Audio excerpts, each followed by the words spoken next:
पूरा भारतवर्ष में एक ही चर्चा है, मंदिर में बनने वाली प्रसाद वाकई सेब है या नहीं। मंदिर में बनने वाली प्रसाद में जो चीज़ मिलता है, जो घी और दूध जैसे सब मिलते हैं, वो उनके जो मान है वो निर्दिष्ट है या नहीं। हमारे साथ पंडित जुड़ गए हैं, पूरी मंदिर परिसर से पंडित जुड़ चुके हैं, राजत महापात्र जुड़ चुके हैं। सीधे बातचीत करेंगे कि सर ये प्रसाद भगवान की प्रसाद है, इसीलिए तो लोग दूर दूर से आते हैं ये प्रसाद को सेवन करने के लिए। ये तो अमृत समान होता है, इसमें क्या बात विवाद? अमृतम तदिनैवेद्यम पापघ्नं मूर्ध्नि धारणात् भक्षणान महापापानि महादुरितनाशनम। भगवान ठाकुर जी का प्रसाद जो होता है वो साक्षात अमृत के समान ही होता है, वो साक्षात अमृत ही है। अमृतम तदिनैवेद्यम भगवान श्री जगन्नाथ जी का प्रसाद। और जितने भी देवस्थान है पूरे भारतवर्ष में, चारों धाम है, ठाकुर जी का प्रसाद साक्षात अमृत है, अमृत के समान होता है। और उसी प्रसाद को पाने से क्या होता है? अमृतम तदिनैवेद्यम पापघ्नं मूर्ध्नि धारणात्, समस्त पाप नष्ट हो जाते हैं। भक्षणान महापापानि महादुरितनाशनम, मतलब पाप के साथ साथ दुरित भी नाश हो जाता है वो जो प्रसाद होता है। और उसी प्रसाद को मतलब भक्त लोग जब पाते हैं, अत्र सर्वे विमुच्यन्ते मत प्रसादानि सेवनात्। साधु सन्यासी योगी लोग तपस्या ध्यान करके जो गति को प्राप्त होते हैं, भगवान का प्रसाद प्राप्त मात्र से ही जीव को उसी गति प्राप्ति होती है जो बड़े बड़े महापुरुषों को प्राप्त होता है। तो प्रसाद की महिमा अनंत है और अनिर्वचनीय है, जिसको वचन के माध्यम से हम प्रकाश नहीं कर सकते, कोई भी नहीं प्रकाश कर सकता।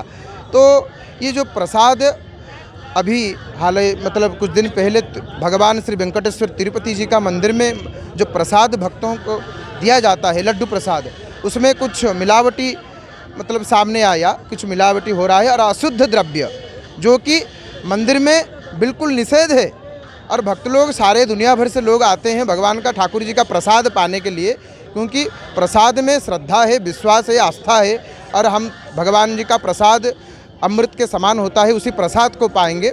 लेकिन अगर उसी प्रसाद में मिलावट निकलेगा तो जो भक्त है उसका आस्था को चोट पहुँचेगा, ज़रूर कष्ट होगा, बहुत कष्ट होगा। अरे इतनी विश्वास से, श्रद्धा से हम प्रसाद समझकर इसको पाते हैं, लेकिन इसके अंदर जहर है, विष है। तो इसलिए बहुत दुख होता है, बहुत कष्ट होता है जब ऐसा संवाद मिलता है भक्तों को। और सारे भारतवर्ष में जितने भी मंदिर हैं, ज़रूर जांच होना चाहिए प्रसाद में क्या है, मिलावटी है या कि नहीं। भारतवर्ष में जितने भी मंदिर है अवश्य जांच होना चाहिए कि प्रसाद में क्या है, क्या नहीं है। प्रसाद में शुद्धता होनी चाहिए, द्रव्य में जो द्रव्य भगवान को हम चढ़ाते हैं उसमें शुद्धता होना अनिवार्य है। सनातन में माना जाता है कि प्रसाद अमृत है, इसीलिए लोग आते हैं यहाँ सेवन करने के लिए। जब प्रसाद में मिलावट पाया जाएगा तो सनातनियों के मन में ठेस न पहुँचेगा नहीं क्या? जरूर पहुँचेगा। तीर्थ क्षेत्र कृतम पापम अन्य क्षेत्र विनश्यति।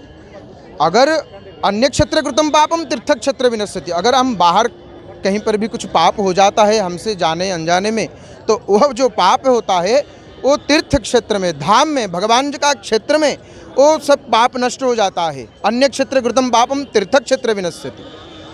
अगर तीर्थ क्षेत्र में पाप होगा, तीर्थ क्षेत्र कृतम पापम वज्रलेपो भविष्यति। अगर हम भगवान के धाम में क्षेत्र में पाप करेंगे तो वो पाप क्षमणीय पाप नहीं होता है, वो वज्रलेपो भविष्यति, वो रह जाता है, उस पाप को कोई मिटा नहीं सकता। इसलिए जैसे आंध्र प्रदेश तिरुपति भगवान वेंकटेश्वर जी का मंदिर में ये संवाद आया कि लड्डू में कोई वगैरह वगैरह मछली का तेल वगैरह और कुछ कुछ ऐसा जो द्रव्य मिला है, वो ये बहुत दुख की बात है, बहुत कष्ट हुआ है। ये सनातन धर्म के लिए एक हानि का विषय है। देखिए अब से ऐसा हो रहा है तो आगे क्या होगा।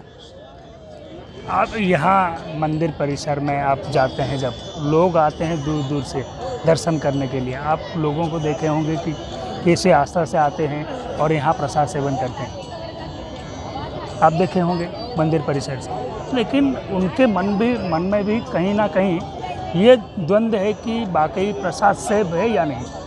आपको क्या लग रहा है? देखिए, जगन्नाथपुरी में ऐसा नहीं हो सकता है कभी भी, क्योंकि यहाँ पर शुद्धता, आचार, शौच, पवित्रता का मतलब हर तरीके से ध्यान रखा जाता है भगवान जगन्नाथ जी के मंदिर में। फिर भी अगर ऐसा एक घटना सामने आया है तो अगर प्रशासन चाहे तो वो जांच करवा सकते हैं, वो उनकी इच्छा है, उनकी विषय है। लेकिन ये जो मछली का तेल वगैरह जो तिरुपति जी का मंदिर में, वेंकटेश्वर जी का मंदिर में जो प्रसाद भक्तों को दिया जाता है उसमें निकला है, ये बहुत दुख की बात है, इसमें विचार होना चाहिए। ये थे पंडित राजेश महापात्रा जी थे, बातचीत कर रहे थे कि सनातन में प्रसाद को बहुत अमृत समान माना जाता है, इसीलिए तो लोग यहाँ आते हैं प्रसाद सेवन करने के लिए, इसीलिए तो दुनिया भर से लोग आते हैं। और ये चारों धाम से एक धाम है जगन्नाथपुरी, इसीलिए प्रशासन चाहता है तो घी का जांच करवा सकता है, फिर भी ये प्रसाद अमृत समान है। उड़ीसा जगन्नाथपुरी से अक्षय महाराणा की रिपोर्ट, इंडिया न्यूज़।